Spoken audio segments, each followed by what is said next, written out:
한 번 더 인사할게요. 함께 예배드리기를 기쁩니다. 정말 기쁘신 거죠? 하도 이거만 시켰더니 너무 형식적이신 것 같아요. 이제는 예배가 참 기쁨인데, 그죠?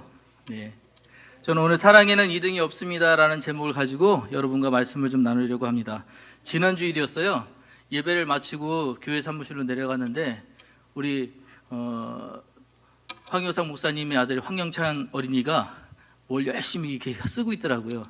그래가지고 너무 이쁘잖아요. 그래서 앞에 앉아가지고 그림을 그려줬어요. 제가 이렇게 그림을 그려줬더니 얘가 그림을 받아보고 저한테 또 뭐 이렇게 써서 줬어요. 그래서 이렇게 제가 이제 그림을 이렇게 그려줬거든요. 그랬더니 저기다가 뭐 이렇게 막 이렇게 써서 줬어요. 자, 뭐라고 썼을까요? 저게 뭘까? 네? 있어요. 이거 뜻이 있어요. 착한 사람 눈에만 보여요. 이게 뭐라고 썼냐면 목사님 사랑해요 그런 거예요. 그렇게 쓴 거래요. 그래서 저한테 주셨어요. 목사님 사랑해요 해가지고 저걸 줬어요. 근데요, 제가 목회하면서 저 어린 친구한테 사랑한다는 얘기를 들어본 적이 없거든요. 근데 이 친구가 그럼 별거 아닌 말인데 목사님 사랑해요 하고 저걸 써서 줬다니까 저게 너무 귀해지는 거예요. 야, 날 사랑한다고? 갑자기 그 감정이 생기더라고요. 그런 게 생기더라고요. 사랑이라는 게 좀 그런 것 같아요. 사랑 좋아하세요? 사랑 싫어하세요? 사랑 좋잖아요. 그죠? 사랑 좋은데 이 감정이 이게 생기게 하더라고요. 사랑. 자, 그런데 성경이 사랑 얘기인 건 아십니까? 이 성경 전체가 사랑 얘기인데 그 성경을 짜서 뚝 떨어지는 단어 하나가 사랑이라는 단어라잖아요. 이 사랑의 성경의 엑기스가 사랑이라는 단어인데 이 사랑을 보는 관점이 조금 다릅니다. 이 성경은요, 히브리 말과 헬라어로 두 가지로 써져 있어요. 그래서 두 가지를 다 사랑으로 좀 볼 필요가 있어요. 우리 히브리어로 사랑이라는 말은 야다라고 합니다. 야다. 한마디면 돼요. 근데 헬라어, 우리 신약 성경을 썼던 헬라어로 볼 때는 사랑이라는 이 말이 에로스, 필로스, 아가페 이런 식으로 나눠집니다. 이거 말고 더 있어요. 이렇게 나눠집니다. 이 이유가 뭐냐면 히브리적 사고와 헬라적 사고가 좀 다르기 때문에 그래요. 싱쿵 안 하세요? 싱쿵? 달라서 그래요. 뭐가 다르냐? 히브리적 사고는 통전적 사고라고 그래서 단어 하나에 많은 뜻이 들어가 있어요. 그러니까 굳이 여러 가지로 이건 무슨 사랑이야 얘기하지 않아도 사랑 야다 하면은 받아들이는 사람이 이거겠구나 저거겠구나 해석하는 언어예요. 그래서 통전적 한 가지 단어가 많은 뜻을 가지고 있다고 이제 가지고 있다는 것을 통전적 언어라고 얘기합니다. 헬라어는요, 분석적 언어라고 얘기해요. 그건 뭐냐? 이게 어디에 대칭되는지를 정확하게 표현해요. 이렇게 된 이유가 있어요. 히브리어는 약 2만 단어 정도만 있어요. 그런데 헬라어는 그의 10배가 되는 20만 단어를 갖고 있습니다. 그러니까 단어가 많다는 것은 표현할 수 있는 것이 더 많다는 것이겠죠. 그래서 이렇게 우리가 볼 땐 헬라어로 에로스, 필로스, 아가페 이렇게 나눠서 보는 것들이 나를 분석해가지고 어떤 것이 이 사랑이냐라는 것들 분석해보는 것들이 일반적인 거예요. 우리도 이방민족이거든요. 유대인들이 볼 때 우리 히브리적 사고가 아니라 우리도 헬라적 사고를 가지고 있어요. 그러다 보니까 사랑이라는 걸 볼 때 우리는 어떤 사랑이지라고 생각을 해요. 헬라적 사고에서 사랑이 거기에서 끝나지 않습니다. 또 뭐가 있냐? 스테로고, 에피토미아, 에로스, 스톨로게, 필로에, 아가페 다 이것도 사랑이라는 단어예요. 근데 그게 사랑하고 애정하다, 이성적 사랑, 감성적 사랑, 가족 간의 사랑, 헌신적 사랑. 그래서 어떤 헌신적이냐? 관계 지향적인 헌신적. 그 다음에 헌신적 사랑인데 하나님이 우리에게 하시는 신적인 이런 것. 그러니까 차이가 있다라는 것들을 구별해 놓은 것이 헬라적 사랑인데 오늘 제가 정말 주목해서 여러분들에게 설명해 드리고 싶은 거는 헬라적인 이 사랑을 이야기하고 싶은 게 아니라 바로 히브리적인 사고, 야다를 설명하고 싶어서 그래요. 야다. 자, 야다는 사랑한다라는 뜻 말고도요, 몸과 마음과 체험으로 알다, 이해하다라는 뜻이 있어요. 이 야다가 알다, 이해하는데 그냥 아는 게 아니에요. 어떻게 한다고요? 몸과 마음과 체험적으로. 몸과 마음과 체험적으로 안다는 건 뭐냐? 그에 대해서 자세하게 하는 거예요. 많이 알고 있는 거예요. 누구보다도 가깝게 하는 거예요. 뿐만 아니라 이 야다라는 단어에는 구별하다, 관계하다, 관심을 갖다, 또 성적인 관계를 가지다, 다른 사람과 인격적이고 진솔한 관계를 맺다, 뭐 이런 것도 있는데 여기에요 재밌는 뜻 하나가 있어요. 뭘까요? 머리카락을 세다라는 뜻이 있어요. 저게 알다라는 것과 무슨 관계지? 저게 알다라는 것과 무슨 상관이 있지? 아마 이렇게 생각하실 수 있습니다. 근데 야다의 머리카락을 세다, 여러분 잘 생각해 보세요. 여러분 내 머리를 누가 함부로 다 만질 수 있나요? 내 머리 막 아무나 만져요? 못 만져요. 제 머리도 만질 수 있는 사람이 제한적이세요? 제한적이세요? 제한적입니다. 아무나 못 만져요. 머리를 만지면 안 돼요. 왜? 정말 친한 사이 아니고는 서로 머리를 만질 수가 없죠.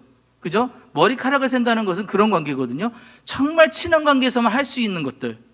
그러니까 야다한다는 것은 굉장히 친밀한 관계에서만 나올 수 있는 행위. 그러니까 사랑하지 않으면 나올 수 없는 행위가 이 야다라는 거예요. 그런데요, 혹시 이런 얘기 들어보셨습니까? 깻잎 논쟁. 자, 질문 하나 해볼게요. 깻잎은 이제 하시잖아요. 그 깻잎이 다 붙어 있잖아요. 그죠? 그 깻잎을 먹습니다. 근데 나의 부인 말고 다른 이성이 와서 먹을 때 남자분들이 그 깻잎을 띄울 때 안 떨어지니까 잡아줘야 돼요? 안 잡아줘야 돼요? 여기도 좀 갈라지는 것 같은데? 잡아줘야 돼요? 안 잡아줘야 돼요? 안 잡아줘야 돼요? 왜요? 왜 나만 잡아줘야지 저희도 잡아주면 그 뭐 무슨 마음이 있어서 그래요? 그렇게들 오해들 하시는 것 같아요. 저는 근데 이 얘기를 들으면서 몇 가지 생각이 좀 들었는데, 우리가 이제 깻잎을 띄워 먹잖아요. 그죠? 깻잎을 띄워 먹는데 왜 띄워 먹어요? 잡힌 대로 먹으면 되잖아요. 짜죠? 그러면 짜요. 짠 거 못 드세요? 짠 거 다 드시지 알잖아요. 자, 근데 깻잎을 띄워줄 때 이걸 띄는 걸 나만 해줘라고 하는 게 뭔지 아세요? 이게 소유욕이에요. 이 남자가 나만 바라봐야 돼. 이 사람은 내 사람이야. 그러니까 내가 이 사람의 사랑을 온전히 갖고 싶어 하는 소유욕에서 나온 행위라는 거예요.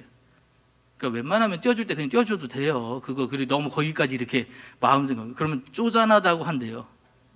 그러지 마시고 잡아주는데 이 행위를 자체를 어디서 근간하느냐? 인간의 마음에 있는 소유욕에서 나온다고 얘기를 합니다.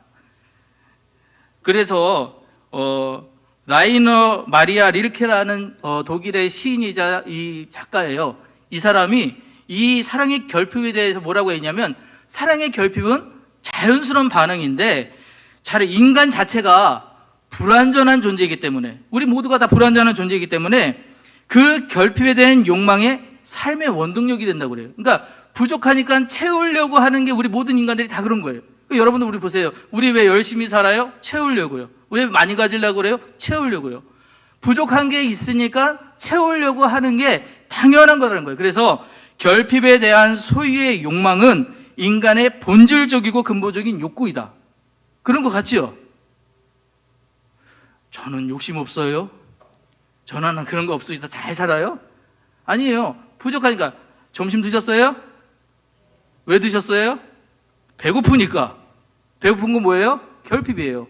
결핍하니까 채우려고 하는 건 인간의 당연한 욕구인데, 이 릴케가 뭐라고 얘기했냐면, 사랑과 존재력적 소유, 그러니까 이 사랑이라고 하는 것과 우리가 있는 그 존재하는 그 자체로서 소유한다는 것을 볼 때, 자신이 사랑하는 대상 그 자체를 소유하는 것이 아니라 내가 좋아하는 것들, 그거를 가져야만 소유가 아니에요. 그거를 내가 취해만 소유가 아니라 뭐라고 얘기하냐? 사랑을 하면서 경험하게 되는 유일무이한 체험을 소유하는 거래요. 무슨 얘기냐? 대상을 꼭 가져야만 소유하는 것이 아니라 그 대상을 갖기 위한 과정들이 있잖아요. 제가 어릴 때 기타를 엄청 좋아했어요. 그래서 기타를 사고 싶었어요. 근데 우리 아버님이 기타를 안 사주시는 거예요. 그런데 제가 뭔가 잘한 일이 있었거든요. 잘했더니 아버님이 약속해 주셨어요. 너 며칠 지나면 내가 기타 사주마. 그때부터 잠이 안 오는 거예요. 기타를 갖고 싶어서. 그래서 그 기타를 칠 날을 생각하고 그러면서 그 시간들을 보내고, 그 전날에 눈 만똥말똥 떠가지고 낙원산 가가지고 기타를 사는 순간 기타가 내게 왔잖아요. 기타 열심히 쳤을 것 같죠? 잘 모셔두더라고요. 제가 정말 좋아했던 거는 기타를 갖기 위한 과정, 그 안에 열심히 했던 과정들을 소유한 거예요. 그때는 너무너무 좋아. 이런 것들이죠. 릴케가 얘기하는 게 뭐냐면, 가져야만 소유가 아니라 그 그 갖게 되는 모든 과정들까지도 소유라고 얘기하는 거예요. 자, 그런데 이렇게 사랑에 대한 것들을 우리가 이야기할 때 이런 소유를 배울 때 꼭 있어야지만 소유가 아니라 너 그 과정을 배워가는 것도 소유야 라고 이런 것들을 배울 수 있는 곳이 어디냐? 바로 가정이라는 곳이죠. 우리가 이런 것들을 누구의 관계에서, 부모와 자녀의 관계에서, 또한 남편과 아내의 관계에서 서로 배울 수 있다는 것이에요. 그래서 서로에게 소유가 아니라 관계로 채워져가는 그런 시간들로 이것들을 알게 되고 배워가는 것, 가장 좋은 교과서고 가장 좋은 그 장소가 어디냐? 바로 가정이라는 곳이라는 거예요. 그래서 가정은 하나님이 우리에게 주신 선물이에요. 오늘 여기에 창세기 2장 21절과 22절에 아담의 이야기가 나옵니다. 여호와 하나님이 아담을 깊게 잠들게 하시니 잠들매 그가 그 갈빗대 하나를 취하고 살로 대신 채우시고 여호와 하나님이 아담에게서 취하신 그 갈빗대로 여자를 만드시고 그를 아담에게로 이끌어 오시니, 여기 다 아시죠? 여기 아담이 지금 잠들게 하신 다음에 하나님이 하와를 만드시는데 하와를 어디에 뭐라고 할까, 치우치지 않게 동등하게 그의 갈빗대를 취해서 하와 여자를 만드셨어요. 자, 그런데 여자를 만드시고 아담에게로 이 여자를 데리고 오시는데 아담이요, 이 하와를 보고 뿅 가요. 뿅 가요. 그래서 뭐라고 얘기하냐? 아담이 이르되 이는 내 뼈 중에 뼈요 살 중에 살이라. 이것을 남자에게서 취하였은즉 여자라 부르리라. 이러므로 남자가 부모를 떠나 그 아내와 합하여 둘이 한 몸을 이룰지니라. 지금 아담이 하는 얘기인데 아담이 뭐라고 얘기합니까? 이는 내 뼈 중에 뼈요 살 중에 살이라. 예전에 어떤 드라마에서 그런 거 있었어요. 이 말을 정말 현대적으로 잘 푸는 단어가 있었어요. 뭔지 아세요? 내 안에 너 있다. 맞아요. 내 뼈 중에 뼈예요. 내 살 중에 살. 하와가 그렇다는 거예요. 너무 귀해요. 그런데 그 귀한 존재가 다른 존재가 아니고요. 보세요. 남자가 부모를 떠나 그 아내와 합하면 뭐가 된다고요? 둘이 한 몸이에요. 하나라는 거예요. 이제는 공동체예요. 아니, 이제는 하나 일심동체예요. 분리할 수 없는 거예요. 그랬더니 둘의 사이가 어떻게 되는지 보세요. 아담과 그의 아내 두 사람이 벌거벗었으나 부끄러워하지 아니하리라. 둘이 너무 벌거벗었다는 건 뭡니까? 너무 은밀한 것까지도 다 오픈한 거잖아요. 그죠? 그런 것까지도 다 오픈할 정도로 친밀한 관계가 됐지만, 하지만 서로 부끄러워하지 않는다는 건 뭐예요? 사랑하니까 가능한 얘기예요. 이게 사랑이 없으면 이러지 못해요. 반드시 어떠한 대가가 있어야 되고 그에 대한 책임이 있어야 되고 이런 것들이 따라가게 됐는데, 사랑이 있을 때는 그게 아니에요. 사랑하니까 용납해요. 사랑하니까 받아줘요. 사랑하니까 인정해요. 이게 어디서 이루어져야 되느냐? 가정에서 이루어진다는 거예요. 이걸 이야기하는 거예요. 자, 그런데 이렇게 좋은 가정들이 많이들 깨어지는 일들이 있죠. 가정이 깨어지는 일들. 2012년도 통계를 봤더니 이혼하는 게, 결혼해서 이혼하는 그 사람들의 그 비율이 35%래요. 35%. 2012년도에. 그로 인해 10년이 지난 2021년도에 다시 재조사를 해봤더니 결혼했다 헤어지는 여의 비율이 53%래요. 그럼 이게 얘기 무슨 얘기냐면, 결혼하면은 2분의 1, 절반은 다시 또 이혼을 한다는 얘기예요. 물론 이 통계가 이렇게 나오다 보니까 깜짝 놀라서 재조사를 했어요. 조사를 해서 자세하게 보니까 정확한 수치로 조사된 것은 아니지만 비율로 볼 때 이게 계속 증가치고 그렇게 되는 과정들이 많이 있다라고 얘기를 해요. 즉 뭐냐? 결혼은 하는데 결혼해서 끝나는 것이 아니라 이혼율이 많대요. 그럼 왜 많이 이혼하느냐? 그 이혼 사유들을 봤더니 47.2%가 뭐예요? 성격 차이래요. 성격 차이. 자, 사랑하는 성도 여러분, 여러분들 남편, 여러분들 아내가 성격상 나랑 잘 맞아서 지금까지 아름답게 잘 사는 가정들 한번 손 한번 들어보십시오. 다 문제 있으세요? 우리 집 다 문제 있어요? 대개 성격 차이들 다 있으세요. 그러지 않습니까? 우리 집에 성격 차이 없는 사람들 어디 있어요? 다 있어요. 그런데 이혼 사유가 성격 차이다라고 하는 건 뭔가? 어떻게 둘이 따로 20년, 30년을 살다가 만나서 결혼했는데 같을 수가 있겠어요? 차이가 날 수밖에 없잖아요. 그죠? 그런데 그거 가지고 이혼한다. 왜 그럴까요? 견디지 못하는 거예요. 용납해주지 못하는 거예요. 그 가운데 진짜 사랑이 없기 때문에 그런 거예요. 여러분도 결혼하실 때 혼인 서약하셨죠? 전 했어요. 네. 혼인 서약했는데 혼인 서약할 때 물어보잖아요. 아무리 어려운 고난이 다가오더라도 언제나 신부를 사랑하며 아껴주며 지켜줄 것을 맹세합니까? 그러면 뭐라고 대답하셨어요? 절대요. 아니요. 그럴 수 없습니다. 이래요? 네. 그러셨을 거 아니에요. 그죠? 또 신부는 그랬을 거 아니에요. 언제나 신랑을 존중하며 신뢰하고 영원한 사랑으로 섬길 것 맹세합니까? 네. 하셨을 거 아니에요. 그죠? 자, 이게 지금 무슨 행위인지 아세요? 남자가 이런 질문에 대해서 네 라고 얘기하거나 또한 신부가 이런 질문에 대해서 네 라고 대답하는 것을 서로 약속하는 거잖아요. 언약하는 거예요. 그죠? 그리고 나서 이제 주례자가 그렇게 얘기합니다. 이제 이 두 사람이 부부가 되었음을 하나님과 여러분 앞에 선언합니다. 이렇게 하잖아요. 그리고 만나는 앞에 이 사람이 부부가 되었음을 공표한다고요. 그 이유가 뭐예요? 이제 둘은 부부입니다 라고 인정받는 행위들이거든요. 이게 뭐예요? 언약이에요. 계약한 거예요. 여러분, 계약은요 서로 뜻이 맞고 서로 의견이 맞았을 때 성립이 되는 거잖아요. 그죠? 그러면 이런 서약을 했다는 게 뭡니까? 저 사람이 조금 부족해도 저 사람이 조금 아니어도 나 이 서약을 지키고 가겠습니다라는 약속을 여러분과 하나님 앞에 했다는 얘기 아니에요. 결혼식 때 그거 안 하셨어요? 그렇게 하셨다니까요. 서약을 하시고 결혼을 하신 거예요. 자, 근데 이 서약들을 왜 쉽게 뒤집냐? 서약을 안 믿는 거예요. 그 서약을 지킬 생각이 없는 거예요. 그러면 하나님과 우리와의 관계도 마찬가지예요. 똑같거든요. 하나님이 주신 법에 대해서 우리 이렇게 하자라고 주셨을 때 예, 알겠습니다. 지켜야만 의미가 있는 거예요. 그대로 살아야만 의미가 있는 거예요. 근데 그렇지 못하게 되면 약속한 것이 의미가 없어진다는 얘기죠. 오늘 본문으로 다시 돌아와서요. 10계명에 제7계명에 이렇게 얘기합니다. 간음하지 말지니라. 하나님이 지금 우리에게 이런 명령을 주셨어요. 서로 하나님이 우리와 약속을 하시는 거예요. 그런데 이런 약속이 어디 나오냐? 살인하지 말라 다음에 나와요. 살인 엄청나게 큰 죄잖아요. 이 죄 그 다음에 도적질보다도 좀 더 강력한 그 다음으로 이 중요도가 있는 것이 뭐냐? 야, 간음이야. 간음하지 마. 이렇게 가르쳤다는 거예요. 이 간음이 도대체 뭐길래 그러면 하나님이 이 간음을 이렇게 중요하게 얘기하셨을까?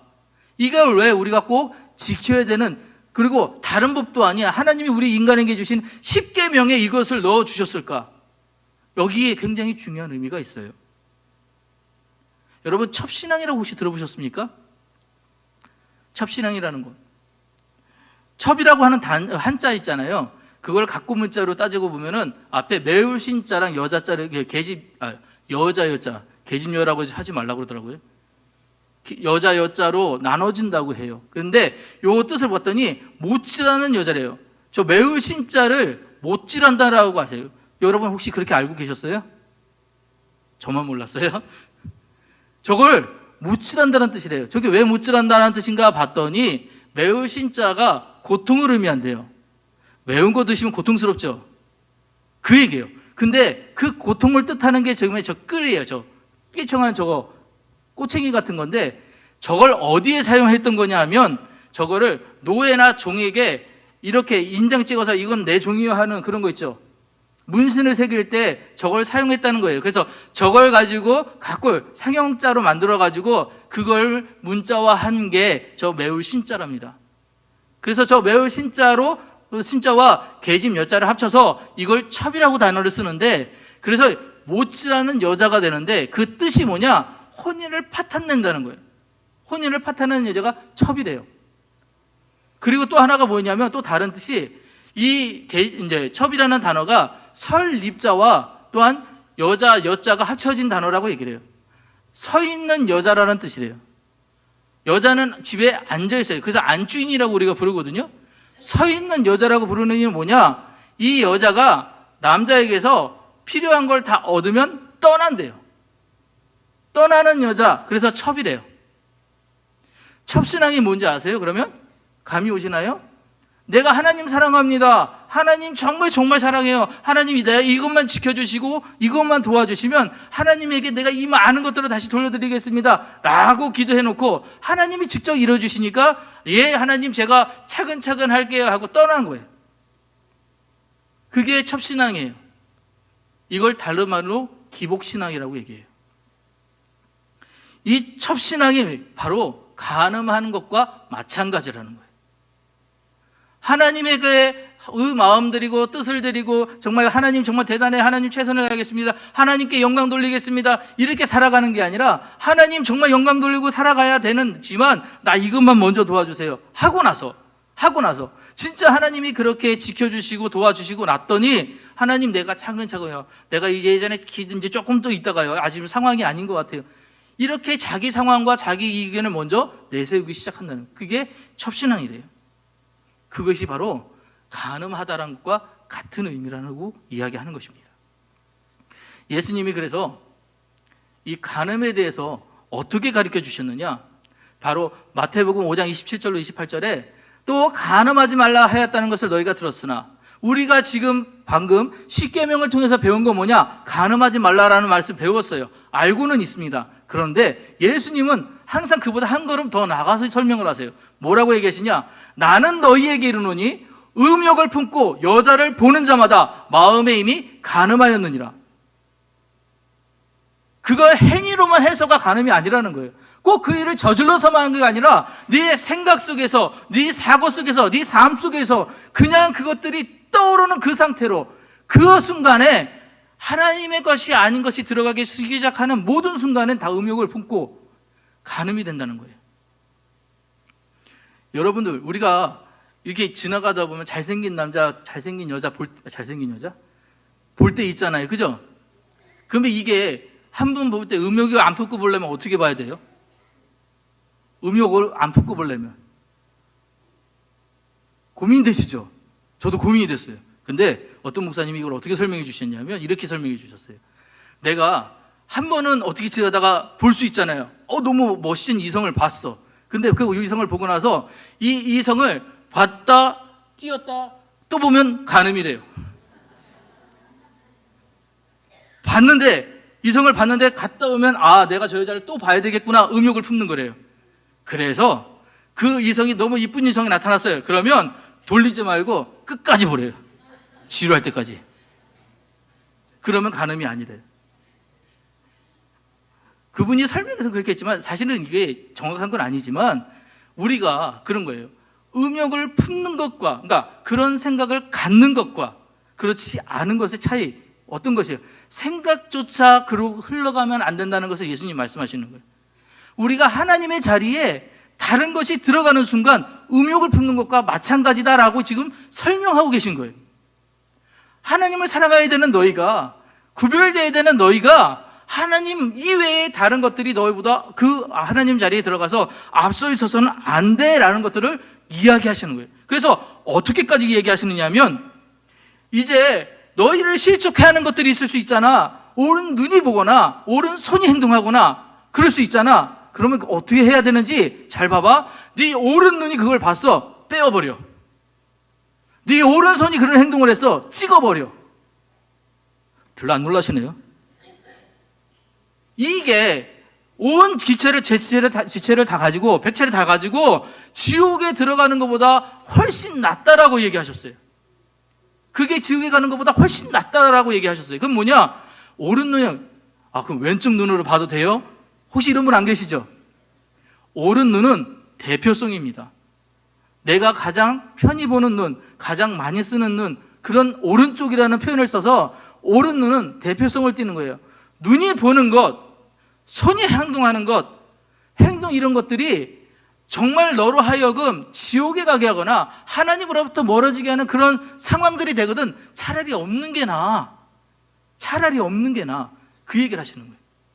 그리고 나서요, 이혼 증서를 써주는 일들을 사람들이 그냥 그렇게 했거든요. 당신은 남자 우선주의잖아요. 남아 우선주의. 그리고 남자가 우월주의 이런 것들로 살고 있었던 그 시대입니다. 그러다 보니까 남자의 생각으로 볼 때 여자가 마음에 들지 않아요. 3번 저 여자 싫어, 저 여자 싫어, 저 여자랑 이혼해야 돼 하고 3번만 얘기해도 이혼이 가능한 시대였어요.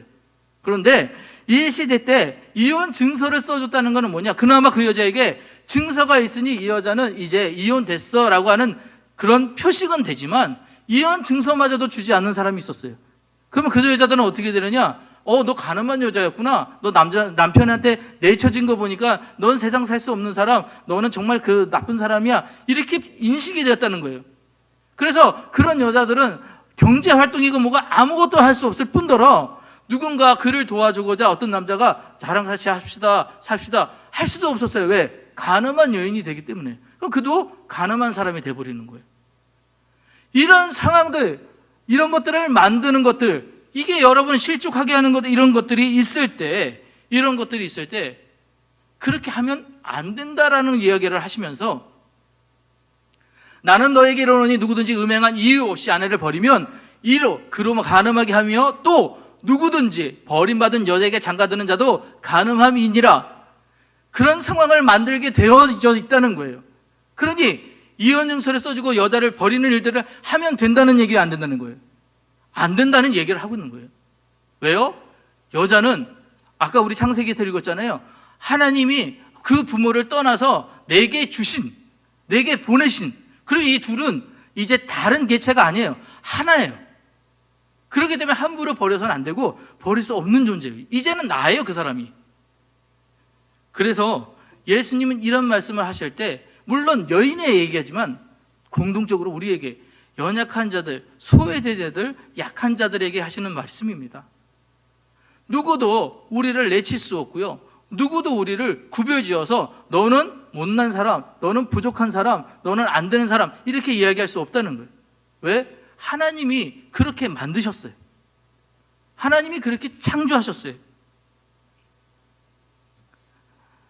그런데 많은 사람들이 이런 일들을 하면서 알고 있음에도 불구하고 자기 유익, 소유 이런 것들 때문에 안목의 정욕, 이생의 자랑, 육신의 정욕 이런 것들 때문에 이런 행위들을 하면서 괜찮다라고 생각하는 것들이 너무 박혀 있었던 거예요.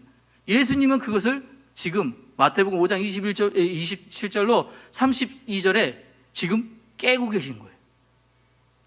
그걸 깨고 계시면서 이야기를 하시는 겁니다. 여러분, 여기 우리 성도님들 아내분들은 남편 사랑하시죠? 아멘 안 하시면 굉장히 큰일 날 텐데. 아내분들은 남편들 사랑하시죠? 남편분들은 아내 사랑하시죠? 그게 당연한 거라니까요. 하나님이 그렇게 창조하셨어요. 한번 볼게요.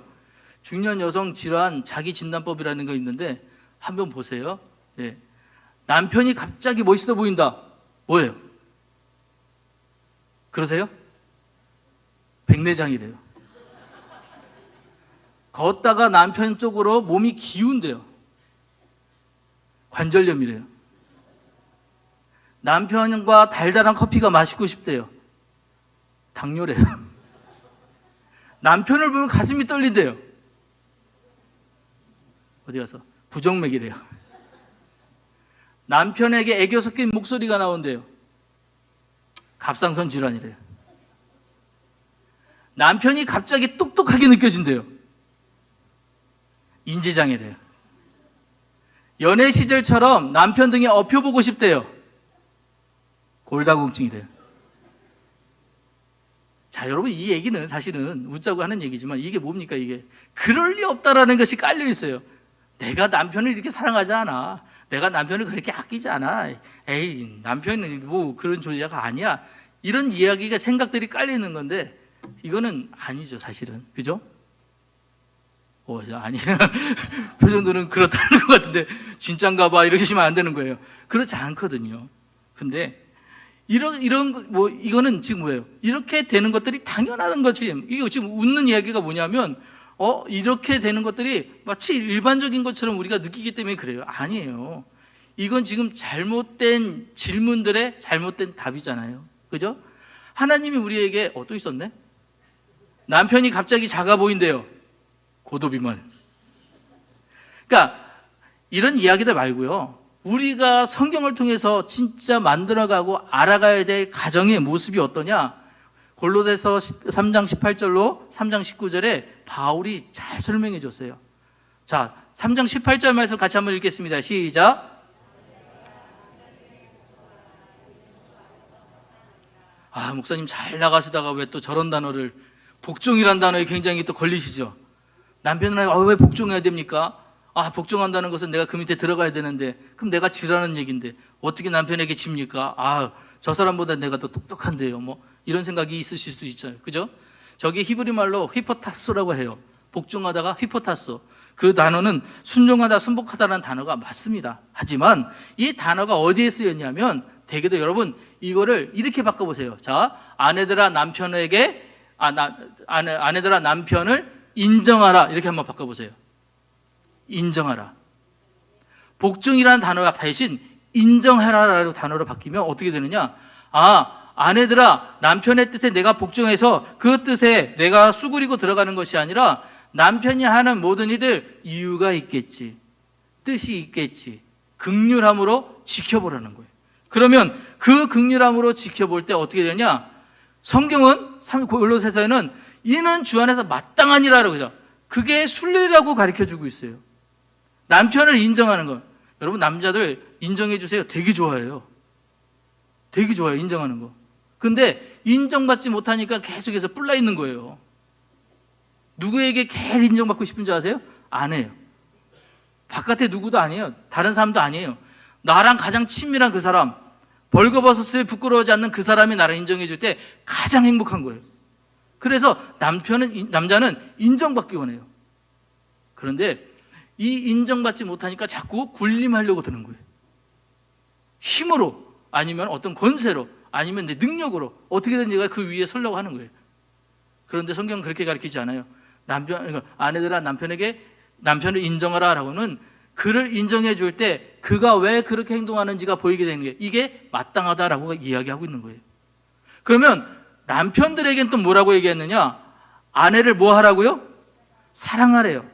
자, 사랑하라면 어떤 사랑이요? 이러시면 안 돼요. 사랑하라면 야다하라 이거예요. 야다는 뭐라고요? 몸과 마음과 체험을 통해 아는데 잘 아는 거예요. 남편들이 아내를 어떻게 알아야 되느냐? 잘 아셔야 돼요.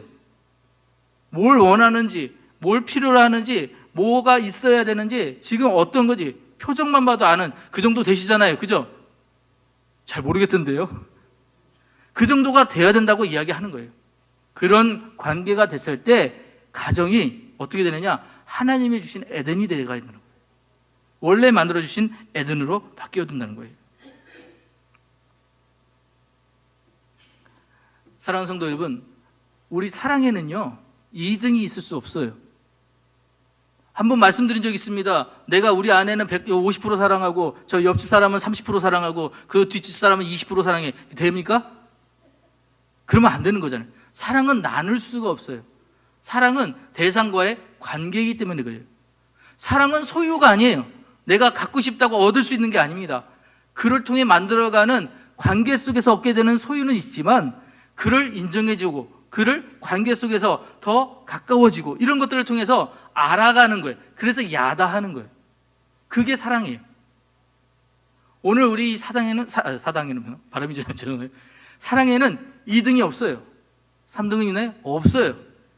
1등만 있습니다. 이 얘기를 다시 한번 10계명을 통해 얘기할게요. 하나님께서 우리에게 간음하지 말라라고 한 건 뭐냐? 하나님이 자리에 다른 어떤 것도 사랑하는 것이 들어와서는 안 된다는 얘기를 하시는 거예요.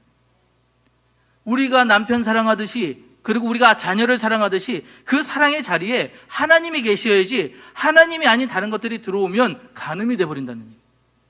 그래서 그걸 철저하게 살인하지 말라 다음에 말씀하시는 거예요. 우리가 하나님을 사랑해야 되고 그 자리에 반드시 하나님이 계셔야 해요. 하나님이 계셨음이 맞아야 돼요. 그게 마땅한 얘기하라고 이야기하는 겁니다. 사랑에는 2등이 없습니다. 이 말을 잘 기억하셔서 하나님으로부터 사랑 많이 받으시고 또 이 땅에서 그 사랑을 많이 전파하고 사시는 여러분 되시기를 주의 이름으로 축복합니다. 기도하시겠습니다. 사랑과 은혜가 충만하신 주 하나님 아버지 감사합니다. 오늘 우리에게 제7계명 간음하지 말라는 계명에 대해 설명하고 나눌 때 아버지 하나님, 우리가 사랑에 대해서 더 깊게 알고 또 찾아가게 하시니 감사드립니다.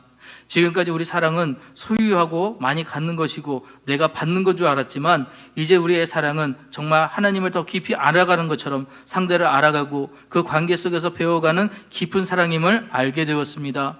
그 사랑을 채워가는 우리가 되게 하시고 나누는 우리 귀한 성도들의 삶이 될 수 있도록 인도하여 주시옵소서. 우리가 하나님 자리에 다른 것을 넣지 않게 하시고 하나님만을 높여가는 귀한 삶을 살아갈 수 있도록 힘과 능력과 여건을 허락하여 주시옵소서. 이 모든 것들이 주님 말씀 속에서 우리 삶 속에 피어나기를 간절히 구하오며 걸어가신 예수 그리스도를 받들어 기도드려 싸움나이다. 아멘.